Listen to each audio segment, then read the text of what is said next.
السلام عليكم ورحمة الله وبركاته، متابعي قناة ارت ديكور، يا رب تكونوا جميعا بخير.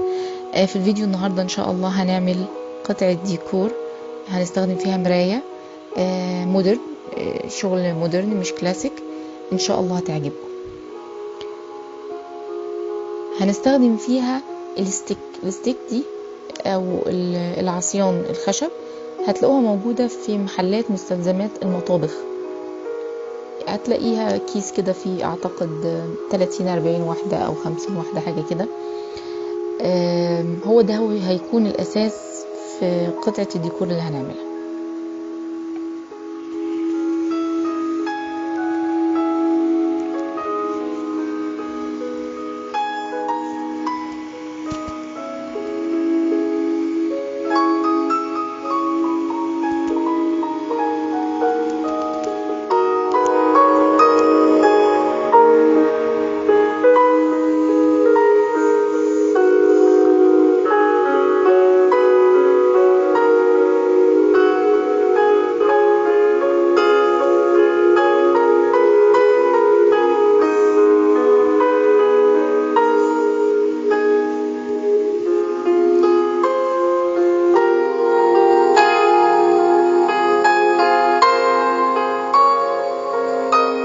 انا هنا جبت 2 ستيك ولزقتهم بالسلوتيب والشمع بحيث ان انا اطولها.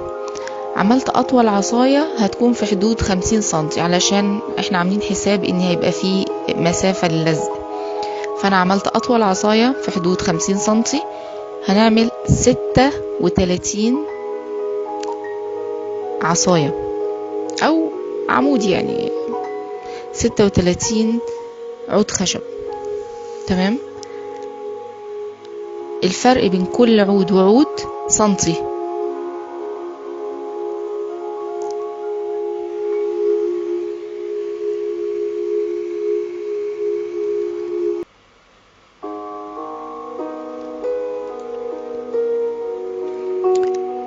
استخدمت سبراي رش دوكو فضي عشان ارش الستيكس، وحطيتها تحتيها كيس عشان اقدر احرك الاعواد وانا برش، وسبتها لما تنشف.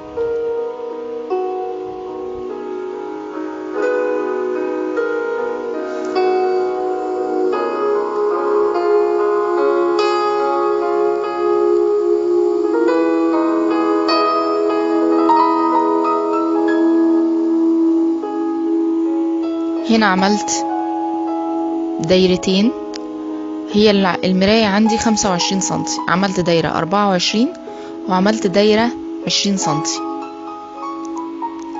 وبعد كده بدأت أدرج الدايرة على كل درجة، كل 10 درجات،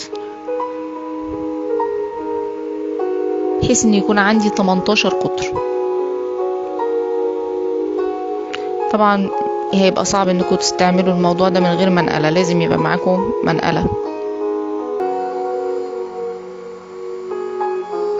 بعد كده بدأت اجيب الستيكس والزقها بالتدريج على حسب انا ما كنت مرصاها. انا كنت رصاها بالتدريج زي ما انتم شايفين بالمقاسات، المقاس اللي اصغر منه بسنتي، اللي اصغر منه بسنتي، اللي اصغر منه بسنتي، وهكذا.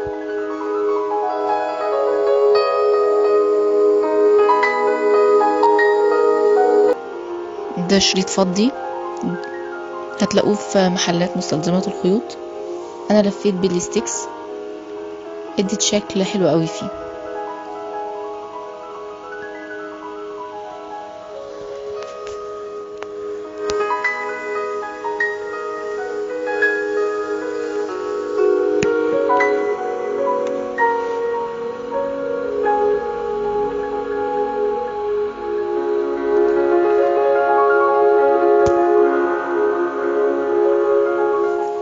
وده شريط فضي برضو زي السلوتيب كده، انا لزقته بالشمع على الحافة بتاعت الكرتونة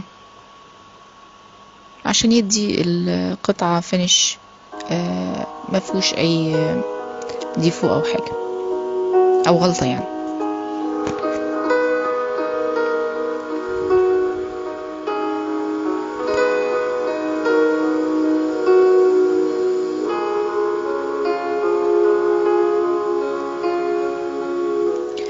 بعد كده جبت الدوائر الفض دي، برضو هتلاقوها في مستلزمات الخيوط، محلات مستلزمات الخيوط. جبت منها مقاسين، واحدة صغيرة وواحدة أكبر شوية، وبدأت أعمل التدريج حوالين الستيكس زي ما انتوا شايفين كده.